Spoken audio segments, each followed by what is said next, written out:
김여정이 위임 통치를 하고 있다. 어제 국정원이 국회 정보위에 보고한 내용입니다. 1인 지배체제죠. 북한에서 권력 분산은 이례적인 일인데 그 배경에 관심이 커지고 있습니다. 그리고 위임 통치라는 표현이 이른바 북에서 최고 존엄을 훼손한 것으로 받아들여질 수 있다는 분석도 나옵니다.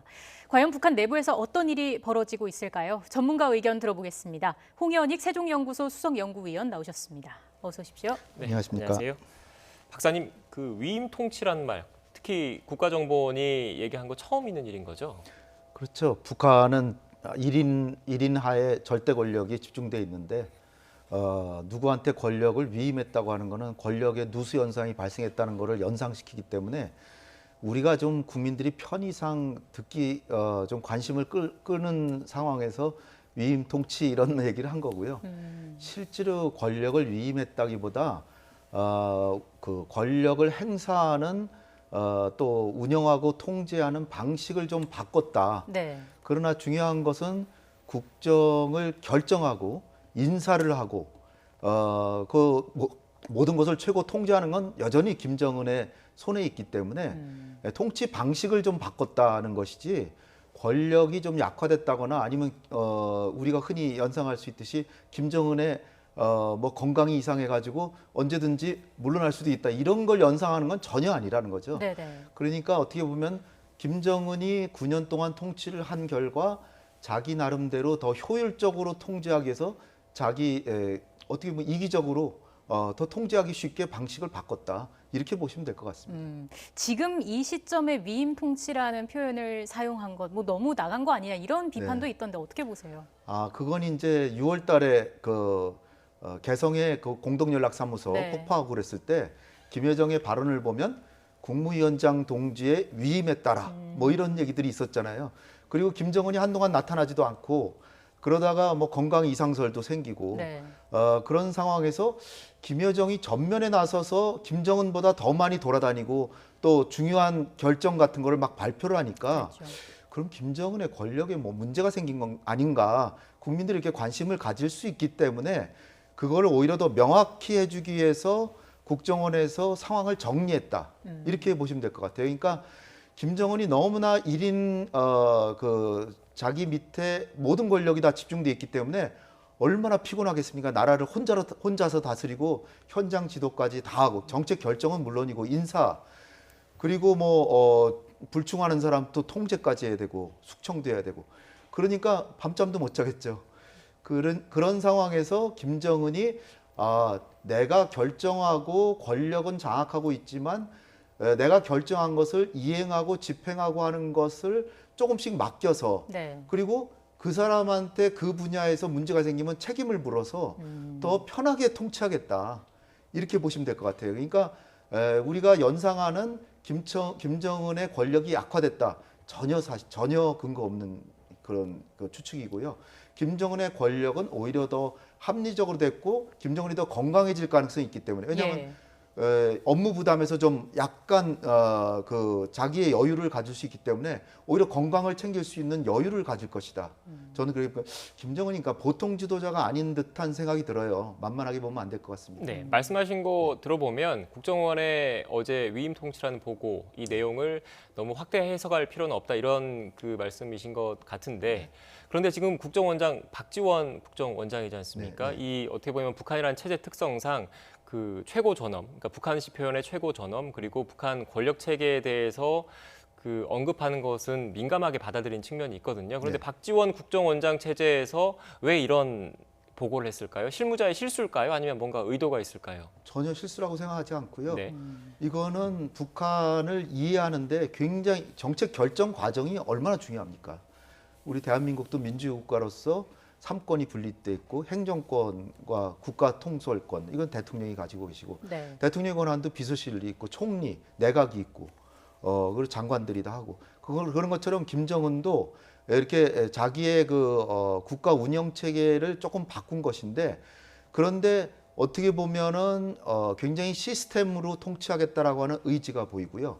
그리고 권력의 누수 죄송한데 제가 궁금한 거는 네. 그 북한 입장이 아니라 박지원 국정원장 체제에서 어떻게 보면 북한이 민감하게 받아들일 수 있는 이 권력 체계, 위임 통치란 말을 국회에 왜 보고를 했을까? 그게 궁금하거든요. 국회의원이나 국민들이 좀 더 편하게 이해할 수 있도록 설명하는 과정에서 우리식의 용어로 표현했기 때문에 위임 통치란 말이 들어간 거고 권력을 위임한 건 아니라는 거죠.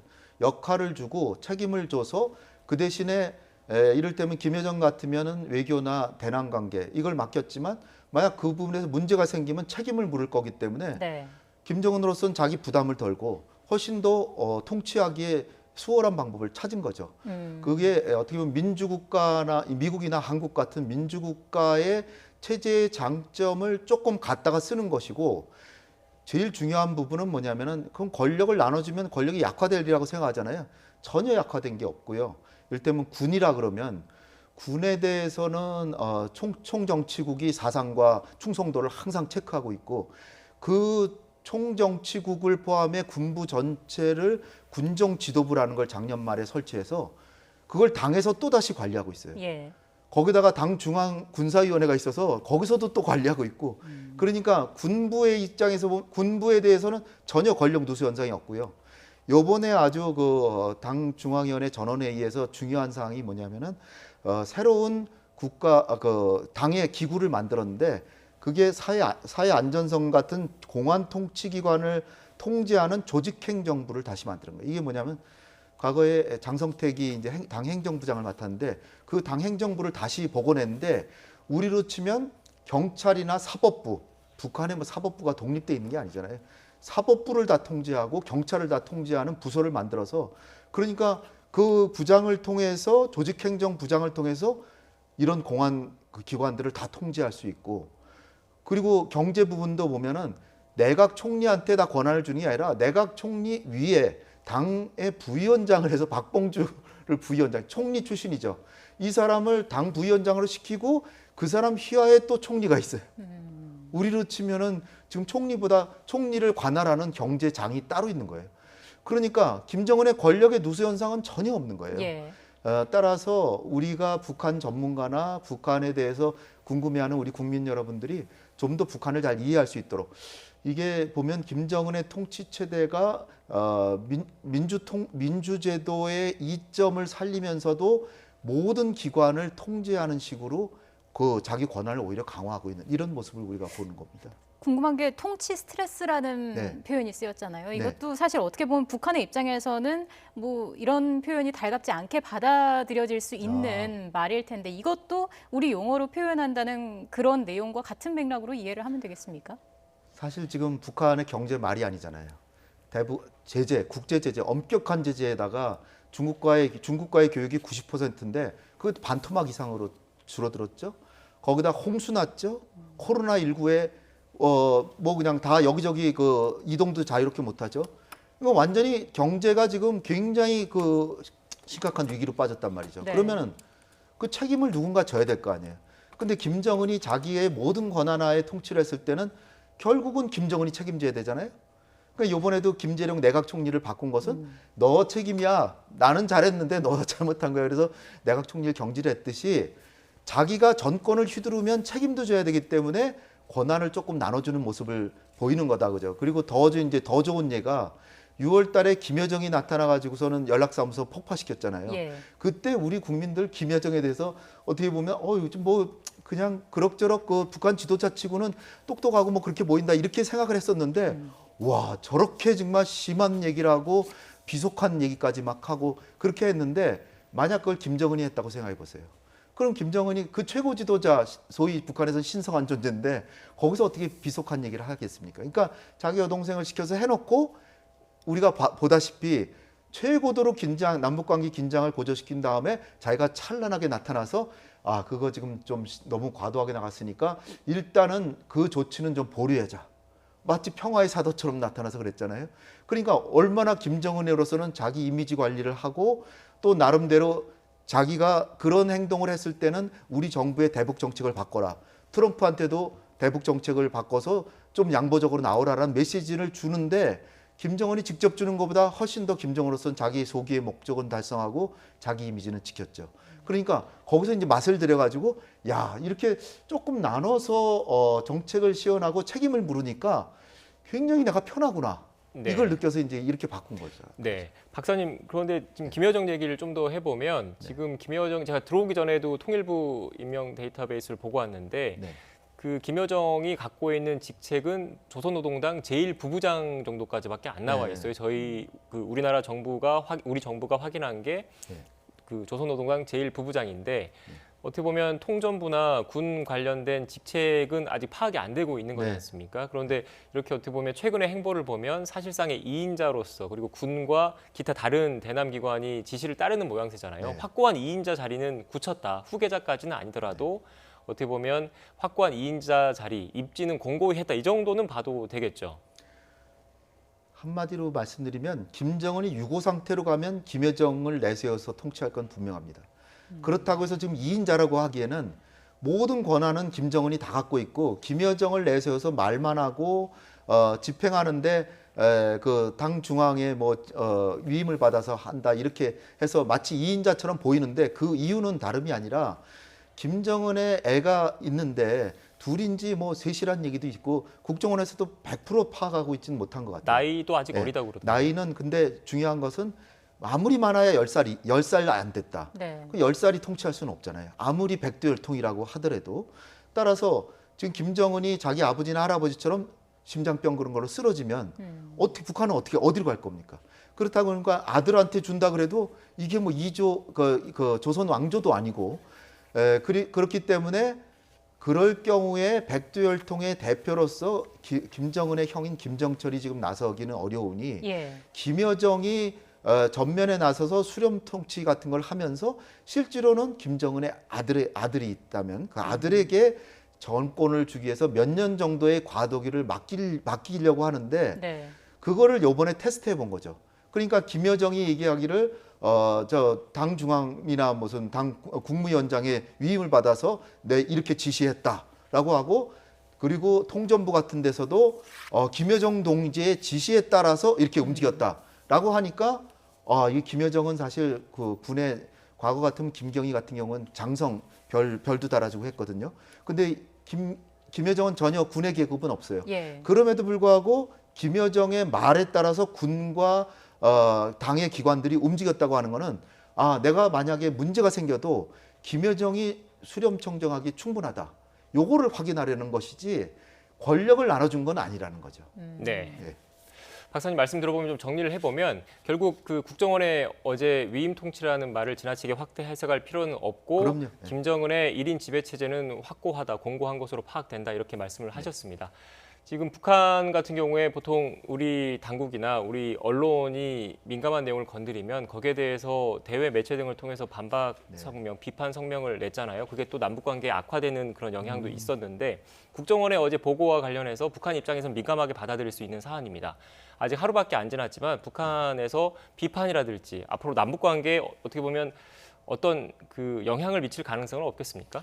크게 반발할 가능성은 크지 않다. 북한이 지금 제일 크게 보는 거는 한미연합훈련.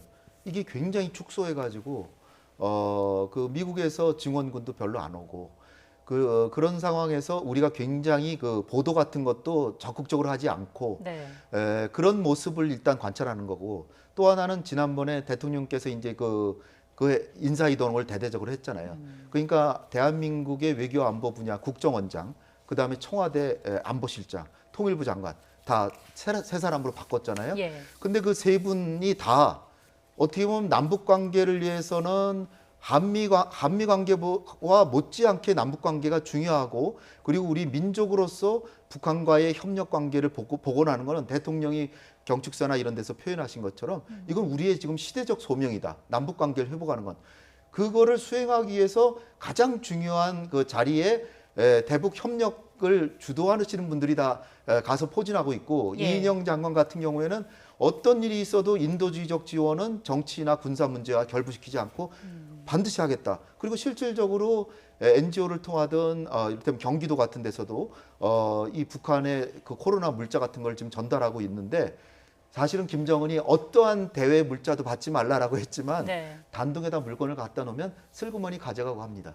그 얘기는 뭐냐면 북한이 남한 정부가 우리가 연락사무소를 폭파시키고 그렇게 험담을 하고 많이 했지만 그런데도 불구하고 우리랑 협력하자 그러고 미국이 뭐라고 하든 우리가 기본적인 협력은 하겠다라고 하는 얘기들이 계속 나오고 있잖아요.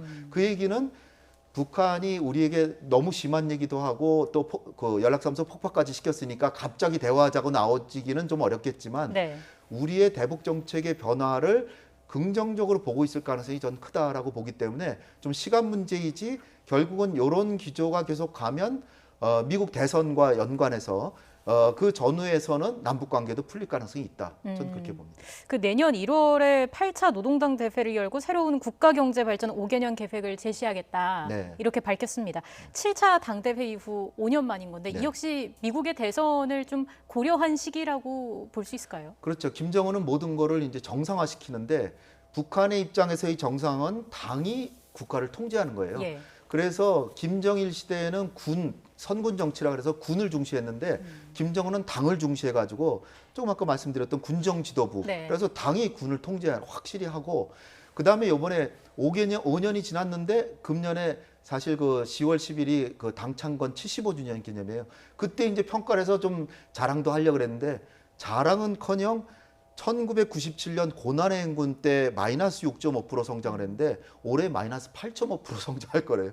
그러니까 너무나 지금 뭐 잘못됐잖아요. 그러니까 거기에 대해서 미리 사전에 이번에 별로 성공하지 못한 것 같다라고 미리 선수를 쳐놓고 10월 10일 날 당창건 기념일은 이거는 아예 화두로 삼지 않고 그냥 그 행사를 치룬 다음에 내년 1월 달에 이제 당 대회를 연대는데 과거에 김정일 시대에는 한 번도 18년 통치 동안 한 번도 당대회를 안 열었는데 네. 1980년하고 김정은이 들어서서 2016년에 했습니다. 무려 26년 만에 당대회를 했어요. 근데 지금 5년도 만 5년이 안 돼요. 만 5년이 되려면 내년 늦봄에 해야 되는데 내년 1월 달에 한다는 거거든요. 그 얘기는 뭐냐면은 금년의 결산 자체를 내년에 해가지고 금년도의 경제 실패에 대해서 주민들에게 그 면피를 하고 내년 1월에 가서 5년 계획을 찬란하게 내세우면서 내년 계획까지도 발표하겠다. 이런 예. 얘기예요. 그러니까 어떻게 보면 자기 책임 회피인데 나름의 통치술이다. 이렇게 볼 수 있겠습니다. 알겠습니다. 지금까지 홍현익 세종연구소 수석연구위원과 함께 이야기 나눴습니다. 오늘 말씀 고맙습니다. 고맙습니다. 감사합니다.